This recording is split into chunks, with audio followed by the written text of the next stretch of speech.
everyone else up as well in such a, well, fragile composition. Yeah, we mentioned about those hard lockdowns. And Lapu Lapu gets taken away by Revival from Flash. Now, Flash first pick. This, after the ban, should go into an... Yeah, just be Karina, dude. Yeah, it could go into a Karina, but LI4 comfortably shouldn't play Karina, so I think Flash is okay to leave that Karina out. But okay, you know what? Really? They're going to go back to exactly what I said for game number 2. Right? I mean, let's be fair. Right. You know what they say, if it ain't broke, don't fix it. Oh, we heard this so many times in MPL for this particular Is it season. as many as Protect the President? Hey, come on, it's a long time ago, alright? But Revival, now they know that they have someone that could potentially dive the background. They need someone to basically lock down. A single target lockdown is really good. The first thing I think about is that Lolita. Something that could have Aluminum Blast to basically control everyone, especially when everyone's grouped out around the Faramis to benefit from that Cult Altar. You know, Aluminum Blast will do the trick. Apart from that, the single lockdown stun could also protect Peace from, you know, the likes of Reminiscent or even cancelling the Fatal Links to some certain extent. The shield will go in very well for Irithel, but hold on a second, Revival, what is this? Kadita, okay, there can be a little bit of change back and forth depending on who wants to be the roam and who wants to be the mage. At this point in time, it's very likely that the Valentina would want to play as the mage in order to take the full control of the Cult Altar, in order to have more of the extra health that you pop up for the Cult Altar. Otherwise, if you do have the Karina on the roam, it's not too bad as well, but I would highly go against it, especially since Peace, or rather Revival, picked up the Kadita in order to burst down this Irithel, which is something that is a problem in the previous game. Kadita does have Breath of the Ocean in order to get a really decent knockup, so at least they have something to work with when it comes down to a Death Ball composition, which is something that Team Flash will actively be working on. But one thing that they missed out is definitely going to be the fact that there is going to be a lot of movement speed coming from Team Flash. So landing that Breath of the Ocean is definitely going to be tough. Yeah, that's why I feel like the Kadita, if QDXL want to play this well, that knockup must land on top Pokemon. If not, everything will fail. But at the same time, Team Flash, they brought in a lot of lockdowns. Just take a look. Just, you know, the Ruby, the Atlas, and then you couple that. So easy to wombo combo off, especially in towards the team fights. Well, I asked for lockdown in game number 1. And they said yes. They said yes. They showed me in game number 2. And from game number 2, it seems as though they said, you know what? Not quite enough. Let us just throw a Ruby right in. And that is the composition that we have in this final game between Team Flash and Revival. This is game 3. We're going to go at this one. And it looks like it's almost the same draft of game 2. It's going to be, you know, a very similar playstyle. You know, again, you talked about the fact that it's not broken. It's going to do okay in that situation. I think that everybody needs to just continue on. This Faramis Atlas combination is sick. I love it. I give it, you know, in this game, I think that it's actually going to have a huge impact. Teams need to be careful of this going in. Well, at this point in time, we are definitely going to be looking at quite a stalemate in the early stages of the game. Both of these teams are working onto their roles, or rather for Revival, they are working the roles based on what I want to see. QDX Love into the roam and Swirled, that is, the Kadita in the roam, and then the Valentina on the jungle, in order to not lose out in the Cult Altar that you are stealing. So basically for Revival, the level of execution is relatively low. The only high part is the fact that they gotta have to get the Breath of the Ocean to connect onto Pokemon, which is the most difficult and most important thing. Once that lands, the Ocean Oddity as well as the Rough Wave will come in naturally and should be able to bring down Pokemon pretty instantaneously without being disrupted either by the Fatal Links or Combat Wolf King, and, well, let's just be honest here, even I'm offended.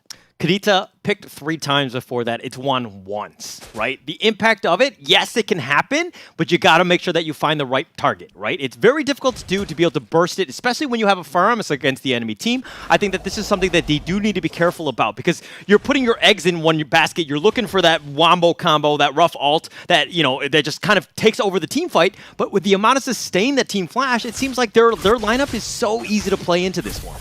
Well, currently, Team Revival, they didn't really have that much of an early game momentum as much as I would want to, considering the fact that they have Kayzeepi, they have Valentina, they have the Dyrov, they have very strong early game damage that should be able to pop off against Team Flash. But I can understand it because they are the kind of team that want to play aggressively in the late game. Oh, the Shadow Steps is going to go right in, and they're going to do some damage, but it looks like Ryan has secured the turtle. That's going to be a pretty big start, but they did steal that one. Reminiscent will take out LY4, and Ryan now on the run. Kayzeepi looking to just try to find the perfect match, not able to do so. He was swiped right. 4 men that just dove themselves, nosedived onto the face of LY4. They did a really good job, and they did manage to bring him down right after Revival snagged the turtle for themselves. So at least LY4, he did manage to have a short little time of enjoying his turtle soup. But all in all, Team Flash, they didn't even lose a single member. As such, giving Reminiscent a bit of an EXP advantage over LY4. But right now, both of them are still level 5, nothing too extensive. The EXP curve, EXP graph should be more or less the same, but we'll take this moment in time and take a look at the emblem. In Pure Rage, as well as the Magic Warship coming in onto the Valentina, as well as Kayzeepi, nothing out of the ordinary. We're still looking at the killing spree onto Clint. So not much of a late game skilling, more of a combat buff that he wants to pop off in the early, mid, late game. It really just benefits him in a quality of life concept. While for the rest of the members from the side of Team Flash, nothing too out of the ordinary as well. They are just picking up the emblems that they want, focusing onto damage. And some of them, even movement speed, which understandably for Pokemon, he wants a movement speed paired up with Sprint. Okay. I predicted Team Flash. I think we all picked Team Flash going into this series. It was, you know, I think that we all kind of agreed that they were a little bit of the stronger team. They definitely showed themselves, but I want to be wrong. I want Team Revival to win this one. I think that they have a chance. They have a great play, but as I say that, the Cult Ultra, that's going to be used. QDX Love does get healed back to full. They've got the Fatal Links pulling him back in. They're doing so much damage. Alpha V9 getting low. A1, A2 on the point. Reminiscent, he's back to so low. Is he able to get killed? Ryan is looking to just focus on this. He does get that kill. Ryan will secure that one, and it looks like Team Flash are on the run with only 1 death. There could be a lot more impact if the Abysm Strike eventually lands on someone from the side of Team Flash. But Team Flash, I don't think that they are too interested in picking up early game fights, because let's be honest, when it comes down to early game fight, the only one that can have early game damage really comes down to the Karina as well as the Faramis. Yes, Kayzeepi is there for the utility, great slow, great stun as well, and if he wants, he can even group enemies up with his Fatal Links, shouldn't be too big of a problem.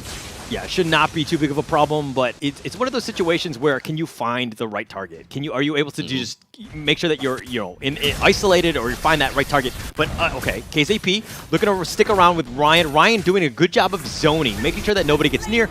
Easiest turtle of LY4's life. Team Flash's team composition can actually play in many ways. If they would want to push Kayzeepi into singling out one person, he can definitely do that, because when you see a perfect match, naturally your team, if the opponent's Atlas perfect match is rushing right into you, you naturally will want to run away. But before we even talk even more, let's take a look at the itemizations, whereby the Karina have decided to pick up a Radiant Armor for himself. That means he's going to go for a defensive Karina. A little off screen there, but Alpha V9 does fall to LY4, so something to take note of. I mean, these are difficult kills to come by at this point. I mean, it's only 5 minutes and 30 seconds into this game, so any kill super important as you get yourself, hopefully snowballing.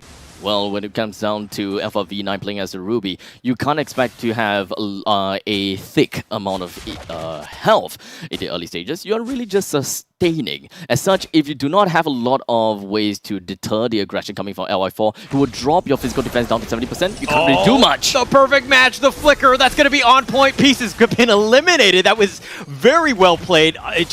They came storming in. It was like a SWAT team. They made sure they got the kill. Now they need to run, make sure that they stay alive, and they do get value out of that rotation. Well, it is still pretty early in the game, right? 6 minutes in, but it kind of seems as though Pokemon already have got a decent amount of damage that allows him to go ham in the middle of the fight already. Without a doubt, Pokemon can play even harder once the game eventually scales more to their favor. But Revival seems to have a better macro across the map. They have got more gold for themselves, despite the fact that they haven't gotten a single turret down. Yes, to be fair, they do have 2 turtles to their name.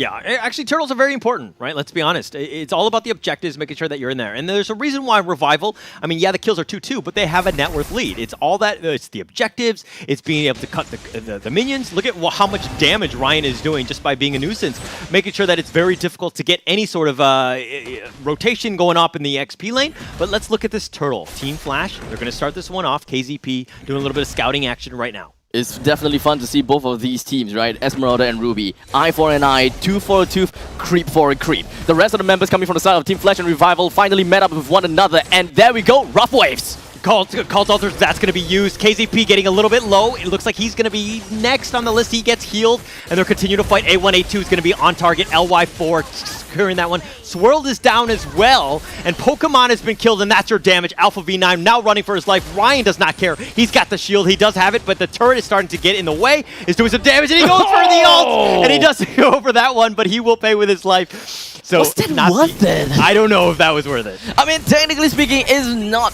too bad, I gotta have to say. You did manage to bring Alpha V9 out, but what kind of value you get from here? It seems like it is bringing down the turret. I would say, okay, they didn't definitely manage to translate that kill over to objective, so value is definitely there. If Revival's Esmeralda just jumped right in and killed Alpha V9 and they did nothing about it with that open space in the bottom, then I'll say it's for naught.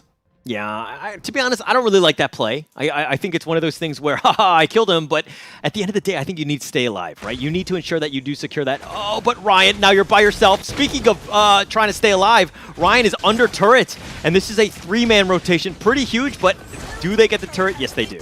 Well, it is going to be a 1-for-1. Both teams have got a turret of their own, but QDX Love with a concealed play going into the Breath of the Ocean. Oh, he's going in, and he's fine for now. He's going to be healed back to full, and it was a very ballsy play. Considering he was under the turret, I think it needs to be careful. Reminiscent is now joined the fight as well, but he misses the stun. The perfect match is a little off the mark. Pokemon has been blown up. Kayzeepi seems to be next on the list. The Fatal Links pushing him back. Kayzeepi is doing some damage. He's a little bit low, doesn't need to be careful. Alpha V9 trying to survive, trying to help the team. Kayzeepi is down. They pull back LY4, but at what cost? They've lost 2 already. 7-4 is the current scoreline, and Revival has got about 3,000 gold on top of Flash. Revival is going in head-to-head against Team Flash, and it continues their onslaught. They've got the catch. They've got Reminiscent, though, but do they have the damage? They do, and it looks like he's been... No, not. They do.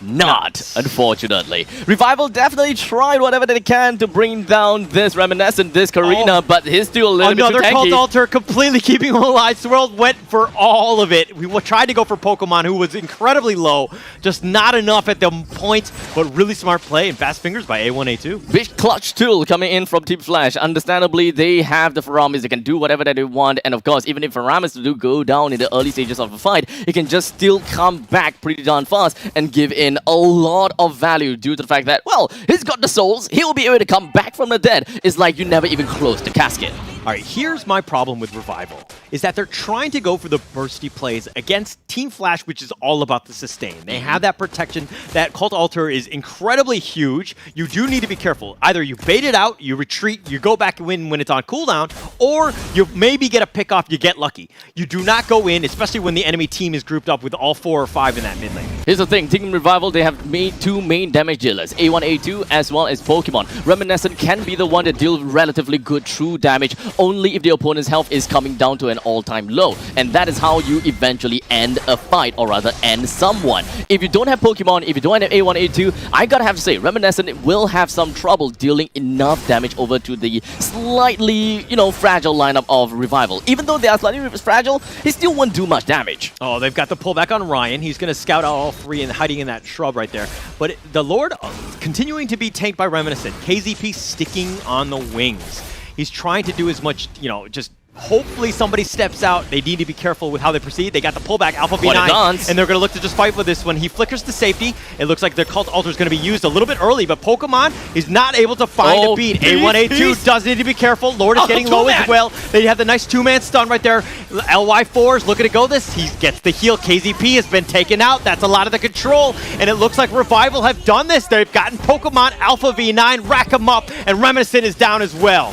Boy, oh boy, Team Flash, they really tried to press their advantage against Revival, and they really wanted to bring members from Revival down. But unfortunately, the fight was just kind of like split up. It was very confusing to see exactly what is happening and how is it going on. Such a fragile composition from Revival, and yet, by the end of it all, most of their HP are more than 50%. So Team Flash's damage composition just doesn't really work too well. Probably most of the fact attributed to the fact that, well, Swirled, he have got more items than A1A2. As such, the Cult Altar did manage to stay along longer, and all of the damage that Pokemon as well as A1A2 dealt in the early stages were all absorbed by the Fatal Links. That is the problem. Flash does not have enough damage, and if Revival did manage to find out to either number 1 zone out Pokemon or kill him down with the Kadita, then Team Flash, they have essentially lost their win condition while Revival has fulfilled theirs. Let's talk a little bit about target prioritization, because I feel like Revival have done a great job. This is a true gauge of how good of a team is, how coordinated they are, understanding who needs to die first. As I say that, it looks like they're going to initiate or at least zone out the rest of Team Flash. They take the top turret right now, and it looks like the Lord is probably going to take the inhibitor turret. He's going to take up most of this damage here. The Cult Altars, the Shadow Stampede is going to be used, trying to find that pullback. They haven't found the right target, but he goes right back in. They do have that damage. The Cult Altars now going to be used. A1A2 is a little bit low, and it looks like they get the inhibitor turret, but can they get anything else? Ryan has already been killed. Revival got what they want. Pokemon is left for ice. QDX Love will blow him up. He takes him out. Very smart play by QDX Love. What a big mistake coming from Pokemon. He doesn't really have any of his team to back him up, but he was hoping that his pure, raw damage is gonna be enough to chase the intruders away. But that is not the case. It forced Swirl to rush right in, considering the fact that he knows that his skills are off cooldown. I can go in, horrify him. That is this sweet little spot of entry where I will be able to stay alive, and that gamble worked out for him.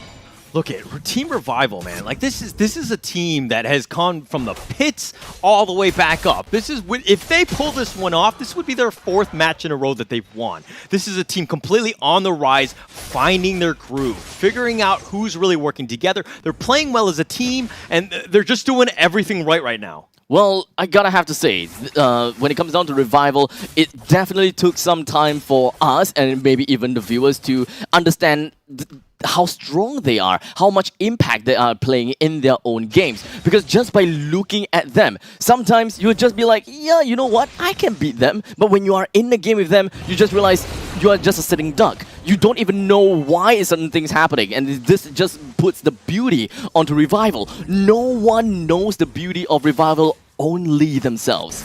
Wow. Not even their moms? Just themselves? Well, okay. Falling Star Moon, that's going to be committed one, and that's going to go right out to Alpha V9, and it looks like they're going to be on the run. And the Shadow Stampede back here. Ryan does need to be careful. He's going to be rezzed up. The stolen one, that's going to be used on point. But Team Flash, can they get anything in return? Remaniscent going super deep. That's going to be looking to just take him out. He does go down, and Swirled will secure that one. They've gotten more A1A2. Kayzeepi is next on that list, and Peace is starting to get the damage, and it looks like this is going to be a GG push. Pokemon just trying to salvage what he can by maybe cutting the minions. He's proxying the lane in the middle lane, ensuring that Revival is not able to push in with the creeps. Pokemon is doing exactly the right thing. And now, there is no way the Revival can push. They have to resort down to the bottom lane. And this means that Revival have to go through another barrier. And that is going to be the inhibitor in the bottom lane. This bot Flash, so much more time. But Pokemon, he's still dead. How exactly is Flash supposed to do this without him? Oh, it's going to be difficult here. QDX Love, and it looks like they're going to focus on the base. This is going to be looking to be game here. 15 minutes, 30 seconds. This is exactly what we're talking about. Revival, yeah, I mean, Pokemon was delaying, but at the end of the day, Revival came out with it.